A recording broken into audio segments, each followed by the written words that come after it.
Председателе, на што се должи оптимизмот дека и пред самитот во Загреб може да добиеме позитивен одговор од Европската Унија и дали верувате вие во гаранциите на францускиот председател Макрон дека сигурно методологијата ќе се дознае некаде околу март? Јас сум умерен оптимист. Јас сум радикален оптимист и од председателот Макрон не добивме 100% гаранција дека ќе има позитивна одлука до Загребскиот самит. Имавме гаранција дека ќе биде донесена методологијата што е можно побрзо. Тоа значи до март најдоцна. Значи во тој ден можам да бидам или да бидеме скоро сигурни дека така и ќе се случи. Се понатаму е политичка одлука. Ако имате организација во која има 28 земји членки, можно е секој од нив да испорача некакви сопствени барања, особено имајќи во предвид дека во меѓувреме, значи од 18 октомври, од последните одлуки на Европскиот совет до, не знам, нашите избори април до мај, има еден поприличен временски период, се може да се случи, и тоа јас се надевам дека ситуацијата ќе биде како сега, а сега нема дополнителни барања.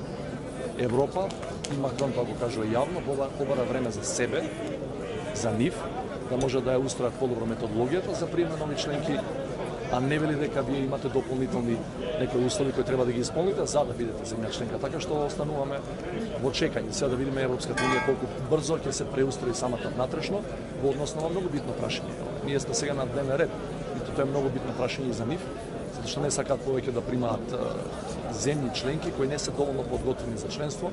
И знаете, има неколку негативни искуства и од постарите земји членки кои не се на нивото на просекот на Европа, да речем, и во демократијата и во економијата. Дали разговаравте со председателот Макрон за разделување на пакетот, за обојување на Македонија? Знаете, јас постојано велам дека мојата задача како председател на оваа земја е да објаснувам за нашите постигнувања и да се интересирам за нашиот случај.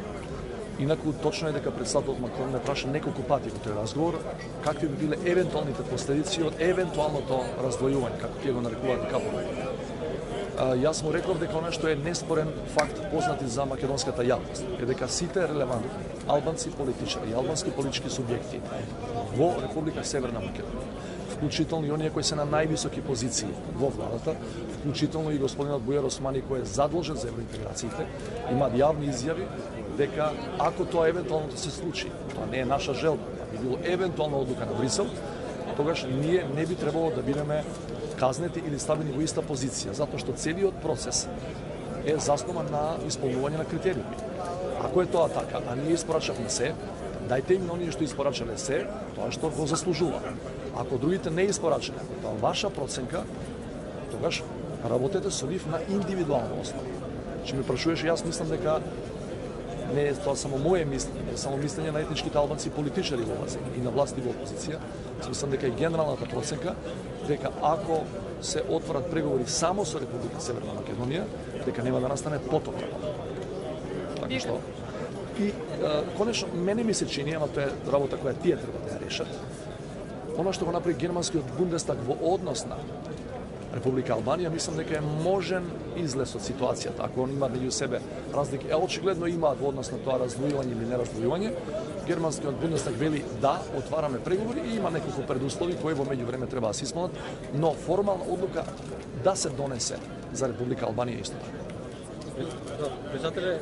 Председателот на собранието не се согласува со мислењето што беа меѓу нив и вашето во однос на тоа кога ќе се само распушти собранието повторно се свика во однос на евентуален проблем ако би настанал со ратификацијата на протоколот Кешпар. Можеме, предлагам да не навлегуваме во понатамошни правни експликации, кој е поголем правник и кој е поголем правен познавач. Предлагам да дојде прво таа ситуација. Ако дојде воопшто во тој период кога ќе бидеме ние со распуштено собрание, да дојде последниот сигнал од Шпанија дека тие завршиле својата работа, па ние сме сега наред, бидејќи знаете на крајот на процесот, после сите ратификации и ние треба да го ратификуваме тоа пред да го однесеме во Вашингтон да го депонираме тој меѓународен договор по основа. Предлагам ако дојде до таа ситуација, моје предвидување дека нема да се случи таа ситуација. И тоа дај Боже да се случи па да разговараме за една убава работа. Дали ќе се собираме повторно за да ратификуваме, но и да не се собираме, важно е дека во тој момент 29 земји членки на НАТО алијансата веќе ќе имаат кажано да Биде тоа само техника дали ќе се случи овој ден или следната недела. Што не мислам дека е тоа големо политичко прашање, уште помалку политички проблем. Јас би сакала уште едно кратко прашање околу Франција, ако може. Да. Како ги коментирате вие изјавите на францускиот амбасадор Тимонија кој што вели дека треба да се погрижиме повеќе за реформите во правосудството? Како нормална заложба на еден европски амбасадор кој сака да ни укаже на фактот дека тоа е веројатно најтешкото поглавје за преговарање. Ето што ние во овој момент е неспорно и за Тимонија. Ја разговарав со него неколку пати и повраќање. Значи неспорно е дека во овој момент формално правно ние немаме друг предуслов. Немаме. Но исто така на сите ни е јасно, не само на Тимонија и на вас и на мене, дека кога ќе стартуваме со преговори, тоа секој пат се случува со поглавје 23, владење на право, правна држава, дека тука заглавуваат најголем дел и од оние кои порано преговарале, а сега членки и оние кои сега преговараат. Што тоа е еден комплекс на прашања кои се практично фундамент на секоја демократија. И он предпоставам тоа му е идеја, сака да каже со време подготвувајте се особено за оваа област, не дека другите не се битни, затоа што тука можете да изгубите најмногу време. Немој да заборавите. Црна Гора преговара 7 година. Преговара, меѓутоа 7 година преговара со Европската унија. Србија во својата 5-та година од преговори, што е многу долг процес. И на овие поглавја бившите комунистички држави најмногу губат време. Предпоставам тоа е мотивот.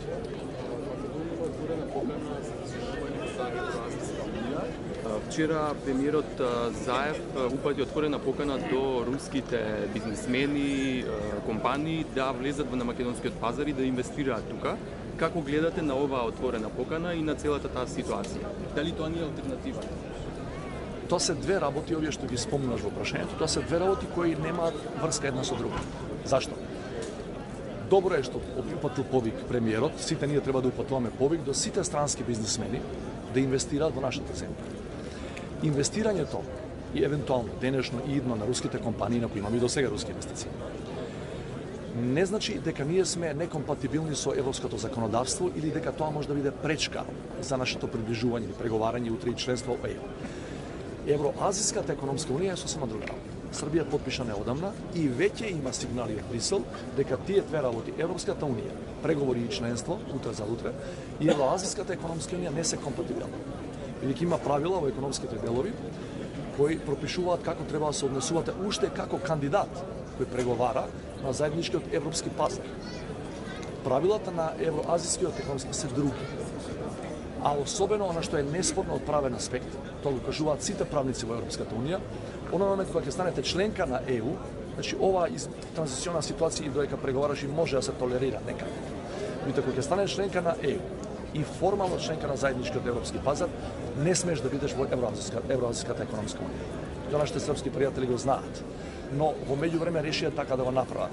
Јас не мислам дека ние треба да аплицираме за членство во таа Евроазиска економска унија, но мислам дека треба уште поинтензивно да соработуваме на билатерална основа со сите држави во светот, вклучително и со членките на таа унија.